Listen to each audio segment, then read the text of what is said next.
Hello, everybody. Wrestling Matters Podcast. How are we? Okay? It's been a while, I know. It's been a while. Hope you guys are doing well. It's still on part-time, this podcast, but I know I haven't done one in a couple of months because, let's be real right here. I haven't done one in a couple of months, ladies and gentlemen, because May was not a very good month for me, mental health-wise. And not only that, the beginning of this month was also not very good, because I ended up being ill for a couple of days, which wasn't very fun, and I went back to work, and let's just say all things went to shit, if you will. But I'm back. There's been a lot since I last spoke to you guys in the world of professional wrestling as well, and hope you guys are doing well, and I'm going to give you my best that I can do. Also, the direction of this, guys, I don't know if I'm ever going to bring it back to full-time again, if I'm being honest with you. I think I'm just going to keep it part-time. I think I'm just going to keep it part-time. Yeah, because I'm more, can I say invested? I'm more, doing my streams than I'm doing more. And I don't know if I have time to go down that full-time route again. So I think I'm just going to keep it part-time for the time being. And maybe for the future going forward. Because, yeah, I've leaned more towards my streaming side that I'm doing on Twitch and Facebook and that as well. I just don't know if I want to go back down that road again. I mean, I love talking wrestling. Maybe, just maybe, I will end up taking it back to full-time again and doing what I did for them 3 years. Before my dad's death ruined it. Pretty much. But, it is what it is. Let's go to NXT TakeOver, because we've got another NXT coming up shortly as well. But let's have a batch at NXT TakeOver in your house. The card was Mercedes Martinez versus Zay Lee. I hope I said that right. If I didn't, I apologize. A ladder match for the $1 million title, which saw LA Knight and Cameron Grimes. Winners take all, which was Bronson Reed and MSK versus Del Fantasma. And Bronson Reed and MSK. I almost said, did I say LSK? Bronson Reed and MSK were the excuse me, were the tag team champions and North American champion as well. And there was a winner take all, and yes, Bronson Reed and MSK retained. Raquel Gonzalez retained the women's title as well, which was actually a pretty good match. A very good match. Bronson Reed in the 6-man tag was also a good match. I really liked, the ladder match was good as well. LA Knight rightfully getting that $1 million title as well. Everybody was like thinking, oh, Cameron Grimes should get it. No. I think what they're going with now on NXT at least, they seem to be going now with LA Knight getting heat because he chinned DiBiase and beat him up. And now Cameron Grimes came out to save DiBiase. So I'm guessing it's going to end up being Cameron Grimes and then LA Knight at some point. Again for the $1 million title. And $1 Million Man is probably going to smack him. Or smack LA Knight, get revenge, and then Cameron Grimes will end up walking out with the $1 million belt at some point. That's where I see that going. But the main piece of the puzzle that night was Karrion Kross versus Johnny Gargano versus Kyle O'Reilly. I'm going to say Karrion O'Reilly. Pete Dunne and Adam Cole. Now, Kyle O'Reilly, from what I've seen, thankfully has dropped that gimmick that they gave him when they broke away the Undisputed Era. It seems he's gone back to just being Kyle O'Reilly, which is good, because I didn't get that gimmick, if I'm being honest. Really didn't get that gimmick. But he seems to be going back down that road. Karrion Kross was the power of the match. I think more athletic was Kyle O'Reilly, based on his MMA background as well. No disrespect to the other four. I think Pete Dunne was more technical wrestler of the four as well. But Kross choked out O'Reilly and retained his belt after O'Reilly having Cole in the leg lock. Kross came over and just choked him out. So that was great. That was really, really great. And then what led to NXT TV on the Tuesday was William Regal saying there needs to be a change. Now, he walked out on NXT and said that he was willing to step down as general manager. And he picked Samoa Joe to replace him. Now, Samoa Joe is back. He's the NXT enforcer. I love it, if I'm being honest with you. I love it. And he's now the NXT enforcer because he's going to ensure that Regal gets the respect he rightfully deserves, and he has been doing that. Ask Adam Cole. Adam Cole provoked him by pushing him to attack Kyle O'Reilly. Samoa Joe chokes him out. So, yeah. And the way he got in the face of Karrion Kross, too, was tremendous.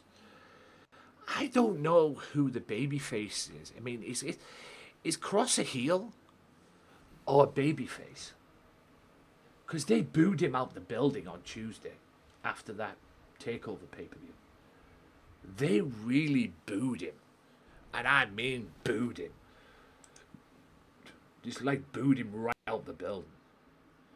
I mean, that heat was more Roman Reigns. I don't know if it was better, but it was more Roman Reigns heat after when he beat The Undertaker at WrestleMania and he came out on Raw saying, "It's my yard." They literally booed him out the building, and I will stand by it to this very day. They should have went and put the heel gimmick and made him a heel right there and then, but they didn't. But Kross booed him. They booed him right out of the building, and I mean right out the building. You know, nah, that kind of stuff, man. They just booed the hell out of him. So I don't know where they're going with that. But I like NXT. I like AEW as well. I'll get to AEW later. As far as Raw's concerned, I don't know what direction that show's going. I would say out of the two main ones, no disrespect to NXT, but out of the two main ones, I would say SmackDown is winning at the moment. Because I don't know what direction they're going with Raw. I really don't. Raw has just been bad. It really has. You know, Lashley is still the champion. That's probably the only positive thing out of the whole thing. You know, Lashley being the champion. Lashley is... Although I didn't like the ending of the Hell in the Cell pay-per-view.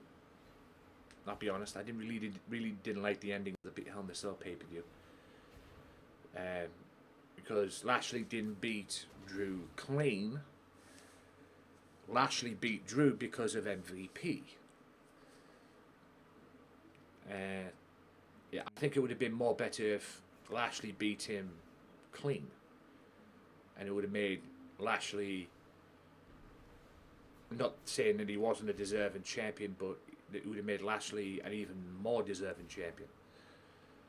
But having MVP come in and doing what he did just makes him now,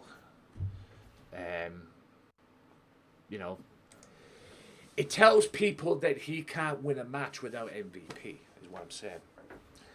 And that's not good.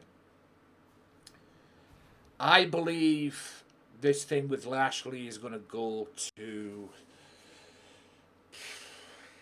I would probably think it could go to WrestleMania. Probably won't. It won't. He won't lose the belt at Money in the Bank to Kofi Kingston. Let's get that clear right now. I think they've just gave him that match because, well, Kofi hasn't had a rematch since WrestleMania, and I don't think they have anybody else, to be honest with you. Drew can't have a title shot. Well, Lashley's the title. That's why they're putting him in Money in the Bank. And I believe it's tomorrow night on Raw as of this recording that I'm doing. I think it's going to be the triple threat match, the last chance triple threat match, which sees Drew, McIntyre, Randy Orton and AJ Styles.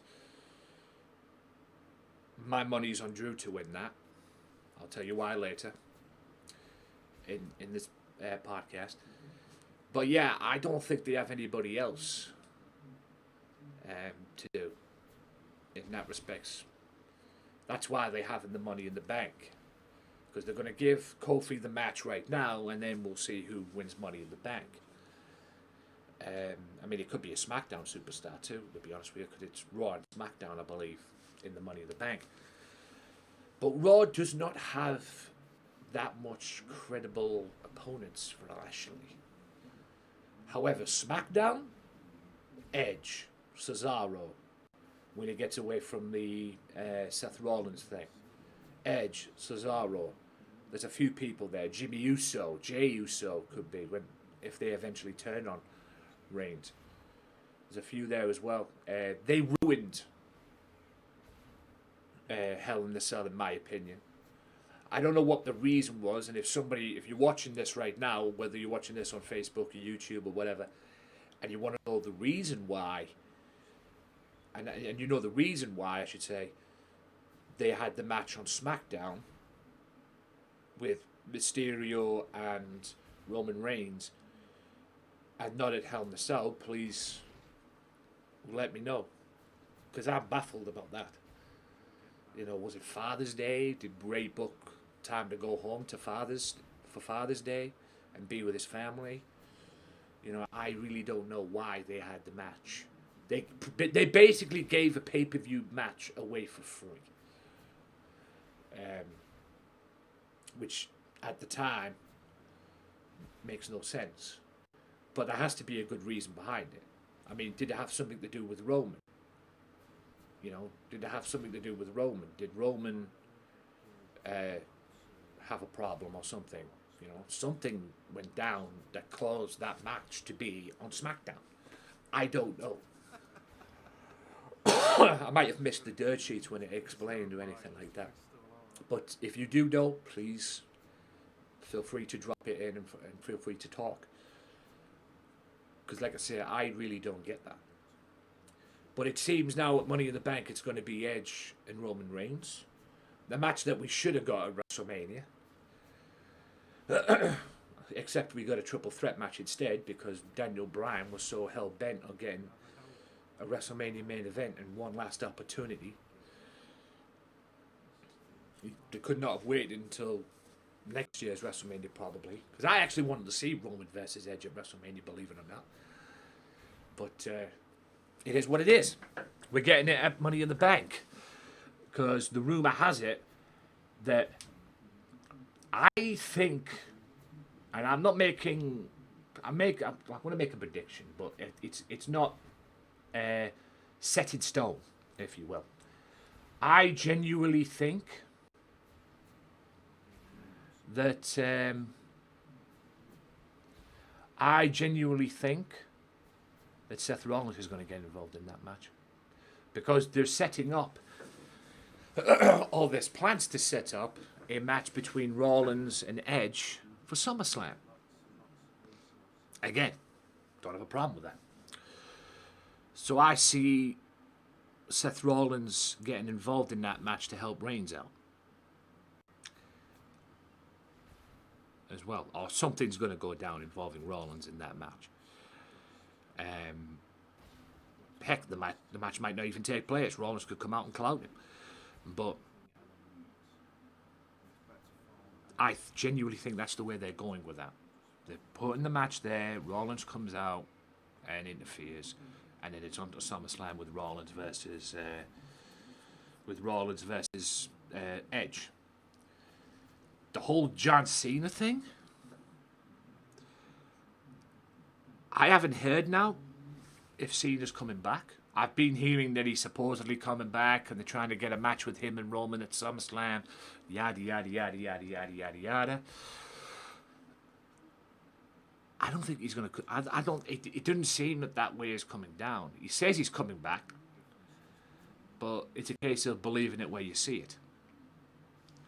Because I kind of hope he doesn't, if I'm being honest with you. I really don't.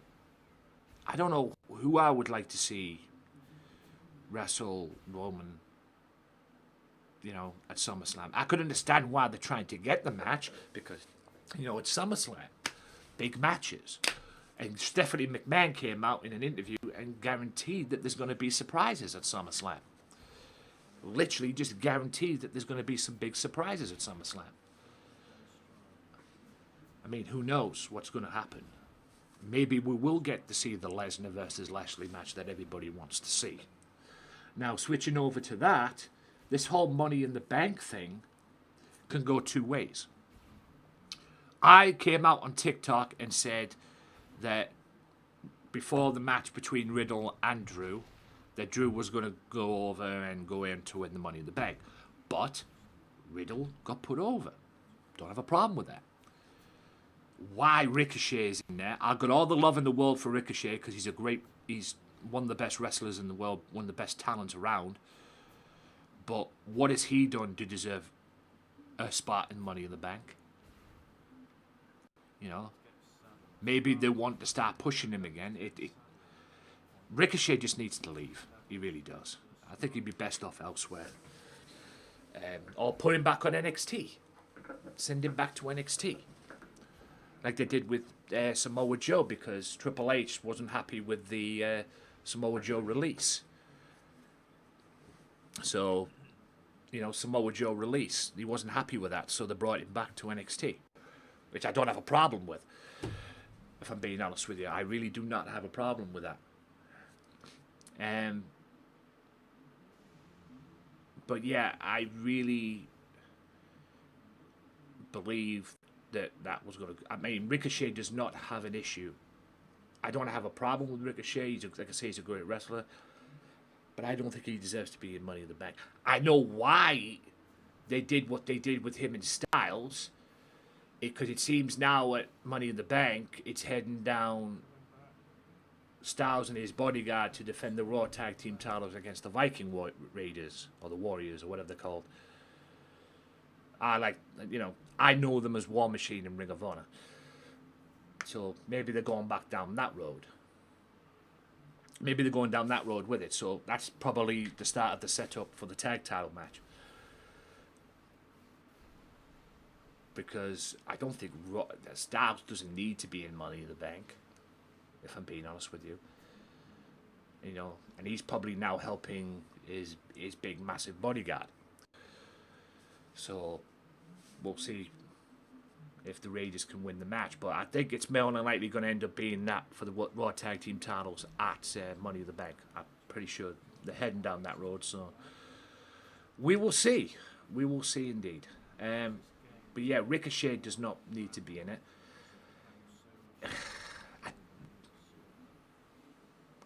I mean, you guys might have an opinion on this, but Morrison going over on Randy Orton. I think they're splitting up the RKO Bros. Because Riddle beat Drew, and Riddle cost Orton the match. So I'm guessing they're going to split them up at some point. Maybe we'll get Randy Orton versus Matt Riddle at SummerSlam. Which, to be honest with you, wouldn't surprise me. But,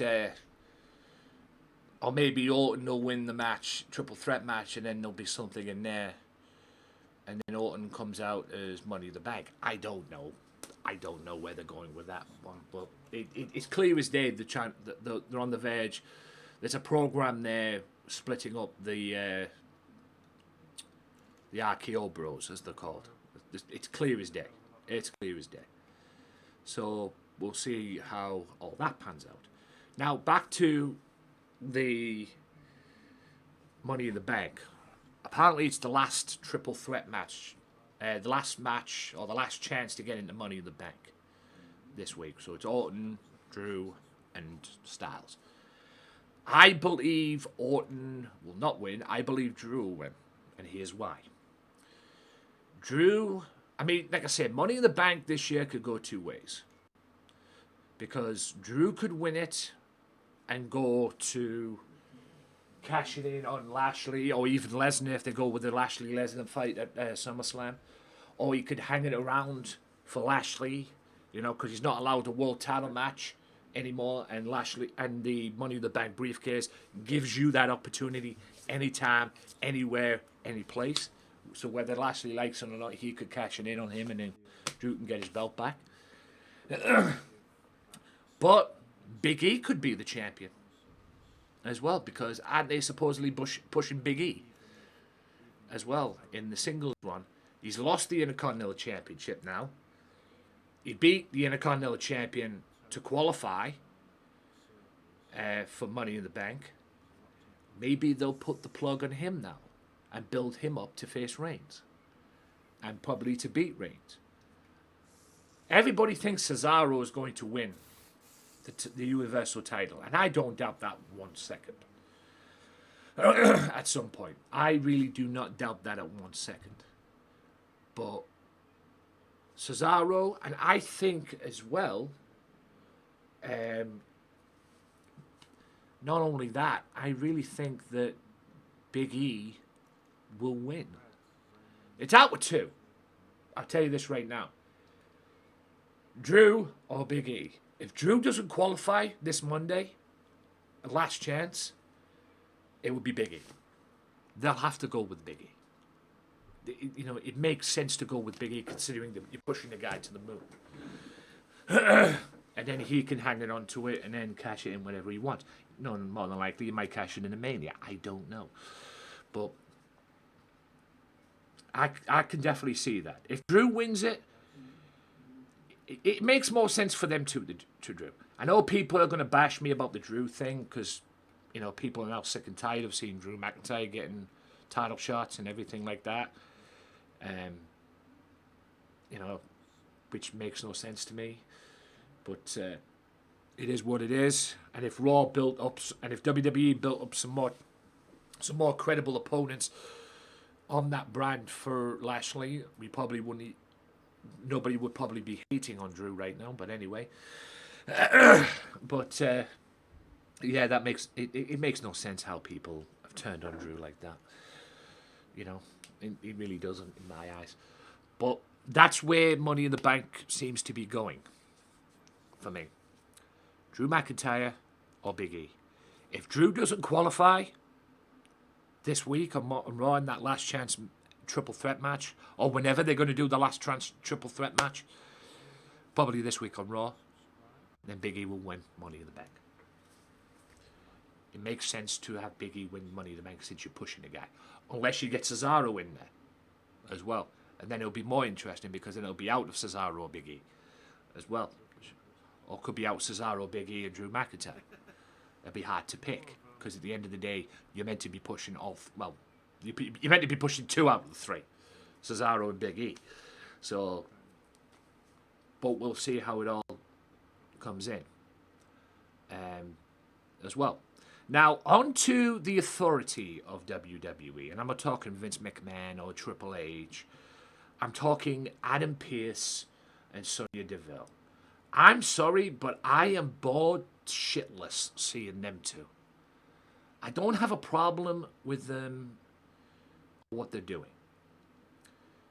But is this like a regurgitated version of an authority? I mean, apparently Sonya's not cleared to wrestle, even though there's word going around that she's back in training to get back in the ring. Just put her back in the fucking ring. That's where she needs to be, and let Adam Pearce run the show and be the authority figure of Raw and SmackDown. Or better yet, fire both of them and bring back some general managers. Because there's only one general manager you have, and that's on NXT. And he's probably the greatest general manager in the history of WWE. William Regal. You know? Bring back the general managers. Just don't bring back Mike Adamle. Less said about that, the better. You know, find some good general managers that could come in and run the show.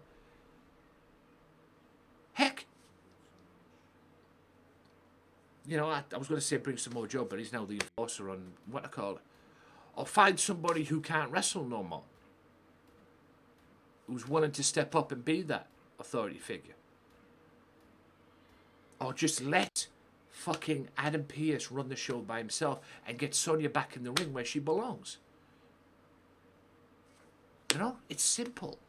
Or better yet, have Adam do Monday Night Raw and Sonya do SmackDown. Or have Adam do SmackDown and have Sonya do Raw.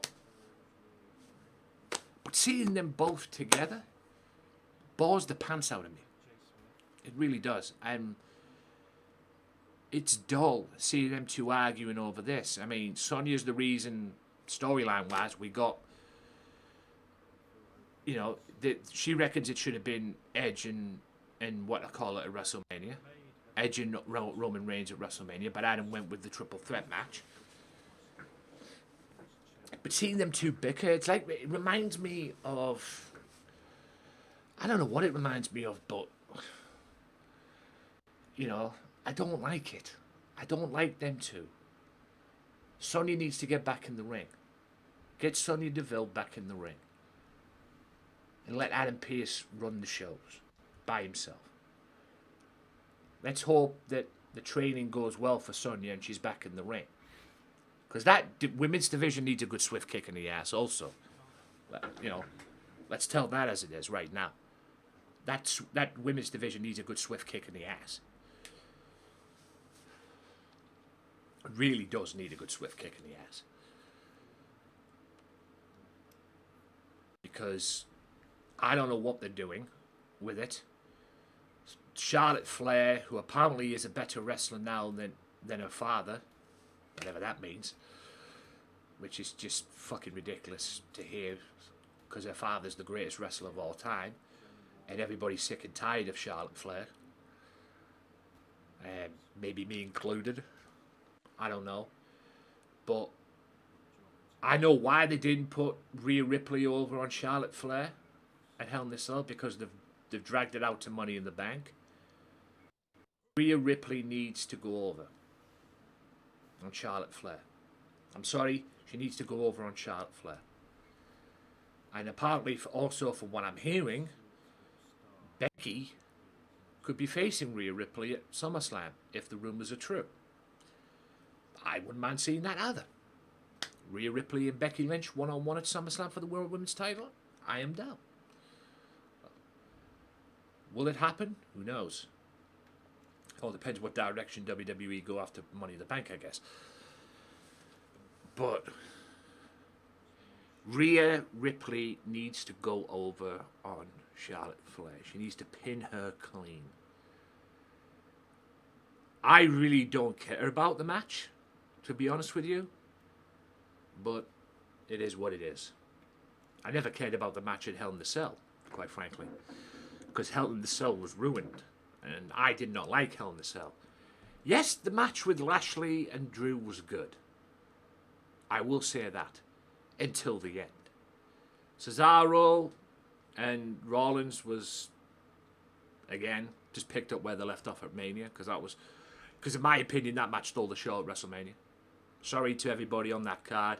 Sorry to Bianca Belair and everything. But that match stole the show at WrestleMania for me. What is up with Bianca Belair? Why is everybody hating on Bianca Belair? That's another thing I don't understand. What is, everybody's hating on Bianca Belair. Why? I mean, you've got a Bayley fan on TikTok who was so salty that she went over that she beat Bayley in Hell in the Cell and everything. Oh my God. What is wrong with Bianca Belair? I think she's been a great women's champion. I mean, am I missing something? Please educate me. I must be missing something with the Bianca Belair thing. I really must. There's something not quite right with the Bianca Belair thing that I'm missing. I clearly am missing. So please, if there's anybody out there watching this or seeing this, please educate me. Please teach me. Why is Bianca Belair getting so much hate? Why do people not like Bianca Belair? Because I'm missing something on that. I really am. 110% missing something on that. Nah, I really am. Anyway, speaking of hating things, let's get over to AEW. I don't hate AEW. But I don't understand why a lot of people hate it, to be honest with you. And everybody's entitled to their opinions. But it clearly makes no sense to me why people hate AEW. Because I believe AEW, considering what they've had to work with through this pandemic, have done some good stuff. Yes, their shows have not been perfect. There has been some great shows and there has been some lackluster ones as well. But they've done some good stuff. I mean, they've got a star in there based on what I saw yesterday with Kenny Omega, Jungle Boy. They've got tag teams galore in there now. The Elite has returned, or the evil version of the Elite, which is Kenny Omega, Young Bucks, and the Good Brothers, along with the Invisible Hand, Don Callis, former executive of Impact Wrestling, who got fired by Tommy Dreamer of all people. Tommy Dreamer firing Don Callis is like Mick Foley coming out and getting in the face of Hulk Hogan. Remember that? When he was the network executive? That's what that is. I don't know where the hell that came from, but in any event. But AEW have done some good stuff. The pay-per-view was great. Jungle Boy winning the Casino Battle Royal. The triple threat match was a little bit ruined by Don Callis as well, but it was great. I don't understand why AEW's been getting that much hate. They've got a video game coming out, which is probably going to come out next year as well. I like what AEW are doing as well. Same with New Japan. I've seen some of their strong episodes on YouTube, and I'm digging it. I've also got opportunity as well to see NWA, and I like I like what they're doing. When Shadows Fall, I believe the pay-per-view was. Good pay-per-view. Not the best pay-per-view, but a good pay-per-view nonetheless. Good to see JTG in there. I got to admit, great to see JTG in there. But the NWA World Title match, the ending, that wasn't good. That wasn't a good ending. I understand, again, why they did it, but doing Trevor Murdoch like that, it was not fun. I did not like that, to be honest. But I could see why they're doing it, because it's clear as day they're pushing now for maybe Trevor Murdoch to get the world title. Trevor Murdoch, NWA World Champion. He was trained by Harley Race. Would it be a fit, though?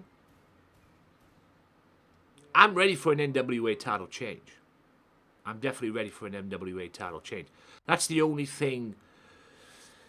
I don't know if it's the only thing wrong, but that's the only thing that makes NWA different than all the other companies.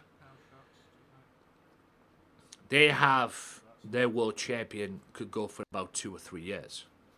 So say they put the belt on Aldis. He could, I don't know how long he's at it, but they could have.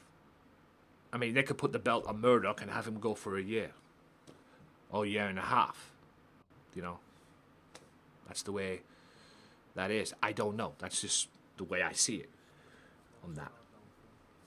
But they could go for a year and a half with him on that. But that's how they go with it because they have a longer. They have their the champions. Wow, they have their champions have a longer title reign. Is what I'm saying. It's very rare you get that in WWE. I mean, I think the last person to have it was, if I'm not mistaken, CM Punk. It seems it's going down that road with Roman as well. It might be going down that road. There's no might be about it. It seems to go down that road with Roman. Or seemingly going down that road with Roman. Having a long title reign. Because I don't see... If I'm honest with you, I don't see the Roman thing ending until next year's WrestleMania. I doubt they'll end at SummerSlam. I doubt that'll end at Survivor Series. Because...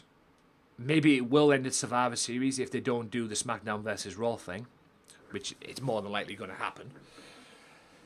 But yeah, we'll just see how that all pans out. But yeah, I'm ready for an NWA title change. Who would be that guy? God only knows. It seems that they're building Murdoch to do it, but that's from what I've seen on the NWA. I like the NWA. I don't like the announcers, apart from the veteran in the middle. I forgot his name. I forgot his name. The veteran in the middle. Not Joe Gale, not Velvet Sky, the other one. Oh my God. He's a school teacher. NWA school teacher. This is embarrassing. That the fact that I don't even know. I forgot his name. The fact that Tim Storm, that's him. Wow, brain fart OP on that one. I like Tim Storm. I don't have a problem with Tim Storm being there because he has more experience than them two times 10. Joe Gale is... this guy puts Michael Cole to shame. In my opinion, I'm not a fan of him. I'm sorry, but he's the cockroach to the Strictly Business crew because all this hates his guts and that on TV. And don't get me started with Velvet Sky. Velvet Sky is Velvet Sky and everything. And yes, she has experience from the women's side of it as well, definitely. She definitely has experience women's side of it because she used to be a women's wrestler herself and a great one at that. But what the fuck is with this? I tune into When Shadows Fall. And she's doing It's Time, It's Time, It's Velvet Time.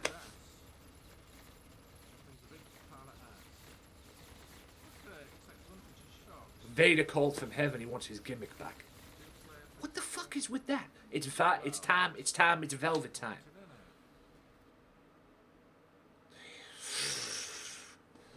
Seriously, that's all I can say on that. Other than that, NWA is great. I like the fact they've got a women's pay-per-view coming up as well. A women's pay-per-view coming up in August. Should be good. Mickey James, Mrs. Aldous, is the executive producer of it. This is what they tried to do, or what she tried to do in WWE, according to an interview. She tried to do this in WWE, but they didn't allow it. And I think she tried to do this elsewhere, didn't allow it. So they're getting it in NWA because Billy Corgan Give the man credit, has the balls to go and try it out. So the back end of August, there will be 2 pay-per-views. There'll be the women's pay-per-view, the NWA women's pay-per-view, and then it'll be the anniversary pay-per-view as well the next day. So there'll be back-to-back NWA pay-per-views. Will the women be able to go on the pay-per-view the next day after this one? I don't know, probably not. But we'll see. And I'm interested in seeing how both of them go by. Also, as well, with the NWA, I know they're on Fight TV, and they probably make money from Fight TV as well, which is not a bad thing. You know, I don't slate them for that, considering the pandemic we're in and whatnot. I don't, slate them for that at all. But, I don't slate them for that at all. But in respects of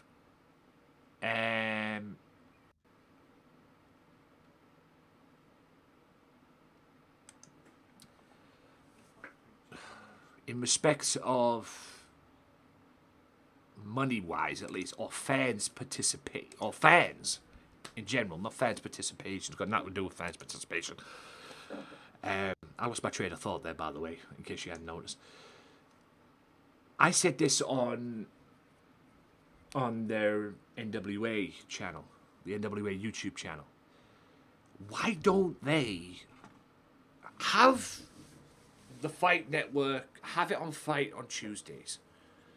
But for people who can't buy the Fight Network and can't get it on YouTube, or can't buy it or whatever, stick it back on YouTube. You know, you don't have to put it on YouTube the next day. You don't have to put it on YouTube on Tuesday. You don't have to have a simulcast on that. Have it on YouTube Friday or Saturday, or on the weekends as a replay. You know? Give it some time to sink in on Fight, and then for the YouTube people that subscribe to your channel and everything, there you go. There you go. YouTube. Boom. There's the episode that you missed on Tuesday. I would have done that. But I understand why they're doing it. They're making money from Fight. And apparently, from what I've been reading as well, or what I've been told, when the Fight TV contract that NWA have runs out, Corgan's hoping to get a TV deal out of it as well. So, like I say, we'll see what happens. We will see what happens. But that's the plan from what I've been told. The Fight TV network thing, and then when the contract runs out, the Fight NWA could be on television. Be interesting to see who will accept the NWA on TV, because if they have plans to go on the Superstation, TBS, and TNT and that, they might be disappointed because AEW's on there. So, and I don't think they want to, I don't think AEW would be pleased if they went on their network, quite frankly. But, yeah.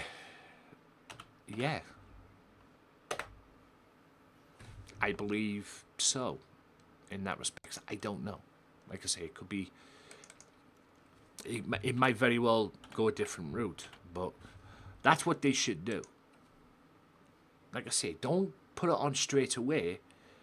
Give it to them for free.